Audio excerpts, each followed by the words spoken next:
একদম ইজিভাবে ভেজ বিরিয়ানি রান্নার রেসিপি দেখতে পাচ্ছেন। 20 মিনিটের জন্য চালটা ভিজিয়ে নিয়েছি, বাসমতি রাইস। এখানে ফুলকপি কাটা আছে, এখানে বিনস আর গাজর, আর একটা বিনস আছে, এখানে লেবু আছে, কিছু লঙ্কা আছে। রেসিপিটা বানানোর টোটাল মশলাটা এখানে সাজানো আছে। এখানে জলটা প্রায় গরম হয়ে গেছে, জলের মধ্যে দেওয়া হয়েছে কিছু মশলা। আর এখানে আমাদের বাসমতি রাইসটা প্রায় ভিজানো হয়ে গেছে। আর আস্তে আস্তে চালটা ঢেলে দেব গরম জলের মধ্যে। আমাদের ঢালা হয়ে গেছে, একটু হালকা করে নেড়ে দিতে হবে। আমাদের ভাত প্রায় কমপ্লিট। এটা কিন্তু অবশ্যই চাল চাল থাকবে একটু চালটা। আর এখানে কিছু মশলা কোচানো হচ্ছে, পেঁয়াজ আমাদের কোচানো প্রায় কমপ্লিট। আর এখানে ভাতটাও হয়ে গেছে। ভাতটা অন্য একটা পাত্রে ঢেলে নেব, কারণ আমাদের এটা লাগবে সাজাতে। আর এখানে পেঁয়াজের ভিতরে একটু লবণ দেওয়া হলো, জানি জলটা গলে যায়, পেঁয়াজটা ভালো ভাজা হবে।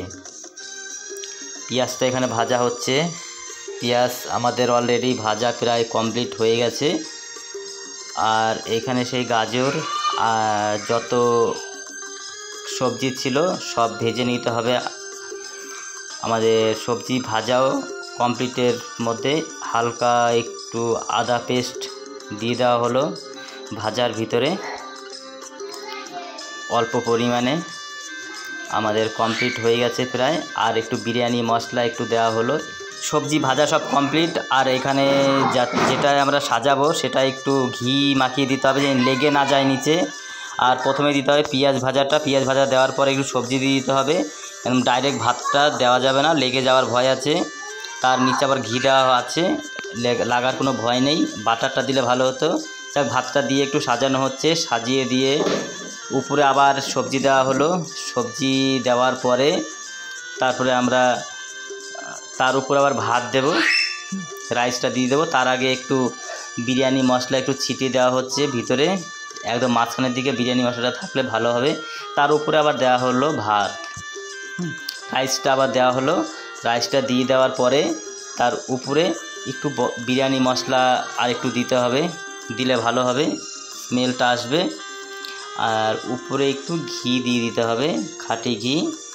এবার আমরা এটা ঢেকে দেব। ঢাকার পরে উপরে কিছু চাপা দিতে হবে, ভারী কিছু চাপা দিতে হবে। আমাদের হাতের কিছু নেই, তাই একটা ব্যাটারি ছিল, ব্যাটারিটা চাপা দিয়ে দিয়েছি। আর এখানে 15 থেকে 20 মিনিট জ্বালাতে হবে। তার ফাঁকে আমি চান করে নিচ্ছি, চান করেই খেতে বসবো। আর বিরিয়ানিটা কীরকম হয়েছে দাদার মুখ থেকে পুরোটা শুনুন। ভেজ বিরিয়ানি হয়েছে, খুব সুন্দর টেস্ট। আমরা ভাবিনি এত সুন্দর টেস্ট হবে। আগে জানলে টিফিন বক্স নিয়ে যেতাম দুটো। ভেজ বিরিয়ানিটা এরকম টেস্ট হবে আমরা ভাবতে পারিনি। এরকমভাবে বানিয়ে খাবেন আপনারা।